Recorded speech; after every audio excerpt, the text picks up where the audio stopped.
So, sir Senior. Yes. Senior എന്ന് പറയണ്ട. ഞാന് ഇവരുടെ കൂടെ കൂടാൻ വേണ്ടിട്ട് അത് സമ്മതിക്കില്ല. ഓക്കെ ശരി ശരി. എൻ്റെ പേര് മുൻഷി ദിലീപ് എന്നാണ്. ഞാൻ മുൻഷി എന്ന് പറഞ്ഞ ഏഷ്യാനെറ്റിലൊരു ടെലിസ്ട്രിപ്പ് ഉണ്ട്, അതിനകത്തൊരു 10-18 വർഷമായിട്ട് വർക്ക് ചെയ്യാണ്. 700 എപ്പിസോഡിൽ വന്നാണ്. ഇടക്കാലത്തൊരു കുറച്ച് ഗ്യാപ്പ് എടുത്തിരുന്നു, വീണ്ടും ഇപ്പോൾ കണ്ടിന്യൂ ചെയ്യാണ്. അതിൽ തിരുമേനി എന്ന് പറഞ്ഞ ക്യാരക്ടറാണ് ചെയ്യുന്നത്. തിയേറ്റർ ബാക്ക്ഗ്രൗണ്ട് തന്നെയാണ്. ഞാൻ തിയേറ്റർ പഠിച്ച് വളർന്നു വന്ന ഒരാളാണ്. ഒരു 10-15 വർഷം തിയേറ്ററിലുണ്ടായിരുന്നു. അഭിനയ എന്ന് പറഞ്ഞ് തിരുവനന്തപുരത്ത് തിയേറ്റർ ഉണ്ടായിരുന്നു, അവരുടെ കൂടെയായിരുന്നു. നാടകത്തിലായിരുന്നു തുടക്കം. അതിനുശേഷം കുറച്ച് ഈ ഗ്യാപ്പ് വന്നപ്പോൾ കുറച്ച് സീരിയൽസും കുറച്ച് സിനിമകൾ ചെയ്തു. ചെറിയ ക്യാരക്ടർ ആണെങ്കിലും ഇമ്പോർട്ടൻ്റ് ഉള്ള ക്യാരക്ടേഴ്സാണ്. ലാസ്റ്റ് ചെയ്തത് ഞാൻ പ്രകാശനാണ്, ഫാദറിൻ്റെ ചേട്ടൻ്റെ ക്യാരക്ടറാണ് ചെയ്തത്. പിന്നെ ഈ ഫിലിമിലേക്ക് വരുന്നത് നമ്മുടെ ഇതിൻ്റെ കാസ്റ്റ് ഡിപ്പാർട്ട്മെൻറ്റ് കൈകാര്യം ചെയ്ത് ജോസഫ് എന്ന് പറഞ്ഞ തിയേറ്റർ പേഴ്സൺ തന്നെയാണ്. ഞങ്ങൾ ഒരുമിച്ച് നാടകം ചെയ്തിട്ടുണ്ട്, എൻ്റെ സുഹൃത്തു കൂടിയാണ്. അദ്ദേഹം വിളിച്ച് പറഞ്ഞ് ഇങ്ങനെ ഒരു കാസ്റ്റിംഗ് ഉണ്ട്, ചെയ്യാൻ പറഞ്ഞു. വന്നു. വന്നപ്പം അവരൊക്കെ പറഞ്ഞു.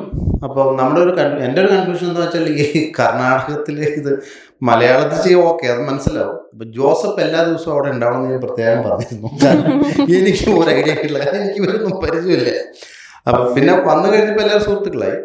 അപ്പോൾ ജോസഫ് പറഞ്ഞു ഞാൻ എല്ലാ ദിവസവും ഉണ്ടാവും. ജോസഫിൻ്റെ ഒരു സ്വതന്ത്രമായ ശൈലിയുണ്ട്. അപ്പം നമുക്ക് ആദ്യമായിട്ട് കാണുന്നവർ ചിലപ്പോൾ നമുക്ക് ദേഷ്യപ്പെടുകയാണെന്ന് തോന്നുന്നു. അങ്ങനെയല്ല, പുള്ളി അങ്ങനെയാണ്. അപ്പോൾ അദ്ദേഹം പറഞ്ഞു ഞാൻ എല്ലാ ദിവസവും കാണും. എന്നിട്ട് മുങ്ങുകയും ചെയ്തു.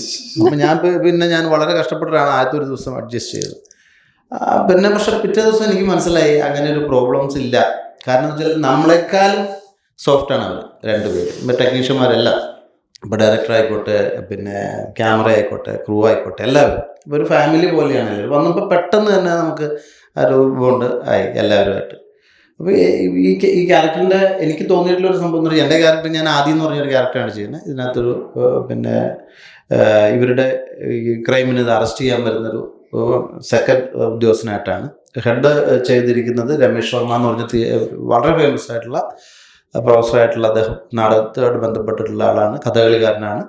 അദ്ദേഹമാണ് ചെയ്തിട്ടുള്ളത്. അദ്ദേഹം കൂടെ ഇല്ല. പിന്നെ 2 പേരും കൂടെ നമ്മുടെ സ്ഥലത്തില്ല, അവർ കൂടി വേണ്ടതായിരുന്നു എനിക്കൊരാഗ്രഹം. അപ്പോൾ അവരെ കൂടി മെൻഷൻ ചെയ്യാതെ പോകാൻ പറ്റില്ല. കാരണം അത്രത്തോളം ഈ ഇരിക്കുന്ന ഓരോ ആളുകളും, ഞാനത് അതിന് മുമ്പ് പറഞ്ഞു, എന്താണെന്ന് വെച്ചാൽ നമ്മൾ വന്ന് കാണുമ്പോൾ, ഇവർ ചെയ്യുന്ന കാണുമ്പോൾ, ഈ ഇപ്പം ഓരോരുത്തരും എടുത്താലും അവരുടെ ഒരു ക്യാരക്ടർ, ഇപ്പം അതിനകത്തുള്ള പേഴ്സണലായിട്ട് ക്യാരക്ടർ വന്നു കഴിഞ്ഞാൽ ഇയാൾ ഇതിനു വേണ്ടി കൊണ്ടുവന്നാണെന്ന് നമുക്ക് തോന്നും. അത്ര പെർഫെക്റ്റ് ആയിരുന്നു എല്ലാവരും. ഞാനിവരോട് പറഞ്ഞിട്ടുമുണ്ട്. കാരണം വെച്ചാൽ വേറെ ഒന്നും മോൾഡ് ചെയ്യേണ്ടി വന്നിട്ടില്ല സത്യത്തിൽ. അപ്പം നമുക്ക് ചില സാധനത്തിൽ നമ്മൾ ഹോംവർക്ക് ചെയ്യാറുണ്ട് പലതിനും. ഇപ്പം ശിവനെയൊക്കെ പിടിച്ചു നിർത്തിയിട്ട് ശിവനോട് നടക്കാൻ പറഞ്ഞ ശിവൻ ആ ക്യാരക്ടറാണ്. ഞാൻ ആ ശിവനോട് പറയുകയും ചെയ്തല്ലേ. അപ്പം അത് അവർ ഉദ്ദേശിച്ച കറക്റ്റ് ആളുകളെ കിട്ടിയെന്നുള്ളതാണ് ഈ പ്രോജക്റ്റിന് ഏറ്റവും വലിയ ഭാഗ്യമായിട്ടുള്ളത്. അതിൽ ജോസഫിന് ഒരുപാട് പങ്കുണ്ട്. ജോസഫാണ് മിക്കവാറും ആളുകളെ സെലക്ട് ചെയ്ത്. എല്ലാവരും മിക്കവാറും തിയേറ്റർ ആർട്ടിസ്റ്റുകളുമാണ്. അപ്പം ഈ പടത്തിൻ്റെ ഇപ്പം അദ്ദേഹം പറഞ്ഞ പോലെ, നായിക പറഞ്ഞ പോലെ, ഇതൊരു അവയർനെസ് ആണെങ്കിൽ പോലും ഇതിനകത്ത് ഫാമിലി ഓറിയൻറ്റഡ് ആണ്. ഫ്രണ്ട്ഷിപ്പിൻ്റെ ഇത് മെയിൻറ്റെയിൻ ചെയ്യുന്നുണ്ട്. സൊസൈറ്റി ആയിട്ടുള്ള ഇത് വരുന്നുണ്ട്. ടോട്ടലി ഇത് ഒരു സൊസൈറ്റി ഫിലിം തന്നെയാണ്. ഇത് ആർട്ടിസ്റ്റുകൾക്കാൾ പ്രാധാന്യം ഇതിനകത്ത് സബ്ജക്റ്റിനാണ് എന്നാണ് ഞാൻ മനസ്സിലാക്കിയത്. എനിക്കറിയില്ല. അപ്പം അതിനകത്ത് നമ്മൾ ഒരു ടൂളായിട്ട് വർക്ക് ചെയ്യുന്നത് മാത്രമേ ഉള്ളൂ. നമ്മുടെ കൂടി ഇത് കഥ മുന്നോട്ട് പോകുമ്പോൾ ഔട്ട്പുട്ട് ഓഡിയൻസിന് കിട്ടുന്നത് ആർട്ടിസ്റ്റിൽ നിന്നുള്ള രീതിയിലായിരിക്കില്ല, സബ്ജക്റ്റിൻ്റെ ഇമ്പോർട്ടൻ്റ് ആയിരിക്കും. ഇപ്പോഴത്തെ അവസ്ഥയിൽ ഈ സബ്ജക്റ്റിന് വളരെയധികം പ്രാധാന്യമുള്ള ഒരു സബ്ജക്റ്റാണ്. അതുകൊണ്ട് തീർച്ചയായിട്ടും ഇവർ പറഞ്ഞ തുടക്കക്കാരെന്ന്, ഇവർ തുടക്കക്കാരെന്ന് പറയുന്ന മാത്രമല്ല, എക്സ്പീരിയൻസിൽ ഇവർ നമ്മളെ പിടിക്കുന്ന ആളുകൾ തന്നെയാണ്. നമ്മൾ വർക്ക് ചെയ്യുന്ന സമയത്ത് കുറച്ച് എക്സ്പീരിയൻസ് ഉണ്ട്, ശരിയാണ്. പല ഡയറക്ടേഴ്സിൻ്റെ കൂടെ വർക്ക് ചെയ്യുമ്പോൾ നമുക്ക് ആ എക്സ്പീരിയൻസ് തീർച്ചയായിട്ടും എക്സ്പീരിയൻസ് തന്നെയാണ്. പക്ഷേ ഇവർ അങ്ങനെ പറയുമ്പോൾ പോലും ഇവരാരും മോശക്കാരായിട്ടുള്ള ആൾക്കാരല്ല. ഞാൻ ഇവരൊക്കെ പറഞ്ഞു കറക്റ്റായിട്ടുള്ള പിന്നെ ഈ രംഗത്ത് തുടരാൻ പറ്റുന്ന കാലിബറുള്ള ക്വാളിറ്റിയുള്ള ആളുകളാണ്.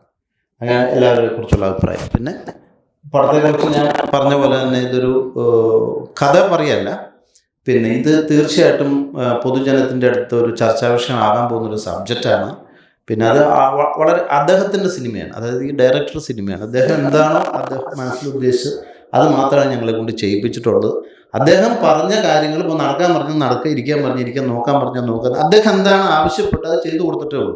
വേറെ കൂടുതൽ റിസ്ക് ഒന്നും നമ്മൾ ആരും എടുത്തിട്ടില്ല എന്ന് എനിക്ക് തോന്നുന്നു. കാരണം അത് അദ്ദേഹം എന്ത് പറഞ്ഞു അത് ചെയ്തു. ചെയ്യാൻ വേണ്ടി തരാൻ വേണ്ടി കിട്ടാൻ വേണ്ടിയിട്ട് അദ്ദേഹം ഒരു വാക്ക് എനിക്ക് 5-6 പ്രാവശ്യം, അത് എന്നോട് ഒന്നും ദേഷ്യപ്പെട്ടില്ല, ഈ പറഞ്ഞ പോലെ ദേഷ്യപ്പെട്ടിട്ടേ ഇല്ല. എനിക്കത് മനസ്സിലായിട്ടില്ല, ജോസഫ് സ്ഥലത്തില്ല, അതാണ് പ്രശ്നം വന്നത്. ഞാനത് കുറേ ട്രൈ ചെയ്തു എൻ്റെ രീതിയിൽ പറഞ്ഞ് പിടിപ്പിക്കാൻ വേണ്ടി, നടക്കുന്നില്ല. പിന്നെ ഞാൻ എപ്പോഴും ഒരു ചെറിയ എലമെൻറ്റിൽ എൻ്റെ കൂടെയുള്ള കുട്ടികൾ ഹിന്ദിക്കാരും, എനിക്കൊരു ഐഡിയ ഇല്ലാണ്ടിരിക്കാൻ ഞാൻ. അപ്പം ഞാനിങ്ങനെ എല്ലാവരും നോക്കുന്നുണ്ട്. അപ്പം പിന്നെ ഞാൻ എങ്ങനെയോ ഏതോ ഒരു ട്രാക്കിൽ എനിക്ക് പെട്ടെന്ന് പെടുത്തം കിട്ടിയ സാധനം ഓക്കെ എന്ന് പറഞ്ഞു. അപ്പോൾ വലിയ സന്തോഷം. അത് മാത്രമാണ് എൻ്റെ ഭാഗത്തുനിന്നൊരു പ്രശ്നം വന്നത്. അപ്പോൾ ബാക്കി ഓൾമോസ്റ്റ് ഇതാണ് നമ്മുടെ ഒരു രത്നച്ചുരുക്കം മെയിൻ. ബാക്കി കഥ പറയേണ്ട ആവശ്യമില്ല, നമ്മൾ കണ്ട് മനസ്സിലാക്കണം. എന്തായാലും ഇതൊരു പ്രേക്ഷകർക്ക് വളരെ അത്യന്താപേക്ഷിതമായിട്ടുള്ള ഇന്നത്തെ സാഹചര്യത്തിൽ